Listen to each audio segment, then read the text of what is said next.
That's another route that defenders would vote to take out of the game. You're just trying to move everybody in one direction, and whether it's a running back or another receiver, as they zip out on the sideline, you've got a problem. The defenders hate it there, and it resulted in a touchdown. And he's been fun to watch run the football. We know he can pass, but using his legs effectively here in this one. No doubt about it. Watch him maneuver in the pocket, making the plays that he's making, which are breaking down the defense. I thought back to when we had our morning jog before the game, and I couldn't keep up with those legs. They're valuable for his team.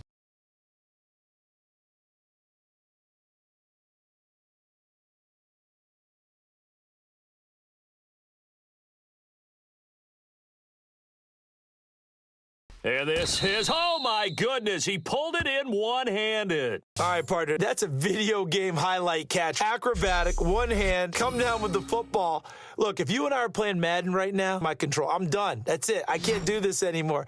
Yet, we see it happen just about every week. All these guys need is a chance, and they're making those types of plays if we don't believe what we just saw. Now, that looked like the Colin Kaepernick we got to know early in his career. Able to scramble and pick up a first down. We haven't seen as much of that in recent times. You know, he's got the size to do it. Out of high school, 6'5", 170, but now 230, and we see what he can do with that frame. And I heard people didn't want to step in as a hitter against him because he's a pretty darn good pitcher in high school, too. 92-mile-per-hour fastball in high school.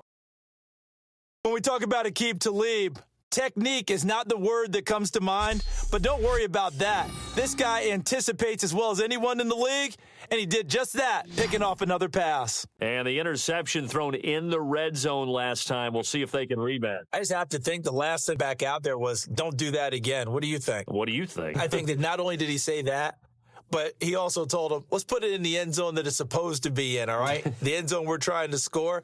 I know we're being a little bit facetious here, but the bottom line is take care of the football, and everything else should flow from there. Quick lesson, never ask the play-by-play guy a question. Hey, you're my partner. I know you're right there with me. How about the big boys snagging one? You don't see that every week. No, you don't, but a lot of them are just reliving their old dreams, going back to when they were youth football and in high school. They didn't always play defensive line. Some of them actually handled the football, and you can see the flashback when he grabbed that one.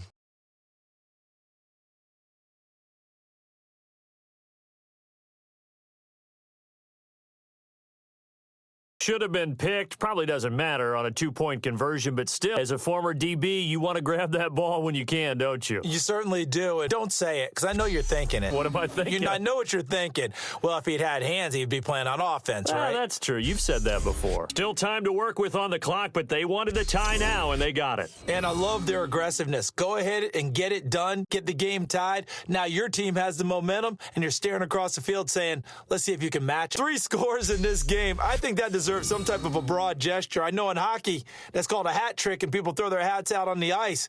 What about us? What can we do for this guy? If I'm his teammates, I'm buying him a little steak dinner tonight, right? At least a skirt steak, probably a filet. Oh, you're going big. I like that. Well, yeah, I mean, skirt at minimum, skirt filet steak, at come maximum. On. You can't give the guy a skirt steak. That's He true. scores Filet, 3 times. filet, There you go. 10-ounce. Porterhouse. Fine. And we continue to see another example here of offenses just going for it. And this game has really turned into a receiver's dream because no one's being stopped throwing the ball downfield, and points are going on the board. And now we've got a tie game after that touchdown, and you and I both know what that means.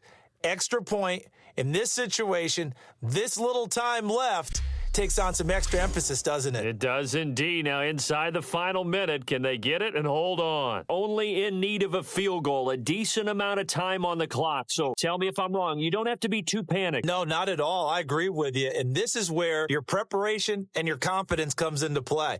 They've worked on these situations. They practice this all the time, don't they? All the time. They know what they want to get done. And in a lot of cases, they love this situation. They think they can go ahead and get it done. They practiced it. We'll see if practice makes perfect. And that one, oh, it's going to hurt big time. You're in the 2-minute drill trying to get your guys down the field, and it's looking like they're going to come up just short, as this is definitely not his best throw. And it'll wind up being intercepted. Well, going into the final play of this game, they knew that they needed some type of a miracle there at the very end, but they couldn't get it done. However, we were treated to really a spectacular affair. Even though they didn't finish it off, you're exactly right. They took us down to the last play. You were wondering, could it happen? Possibly, even though we both knew it was a long shot. And then you go on the road and get it done.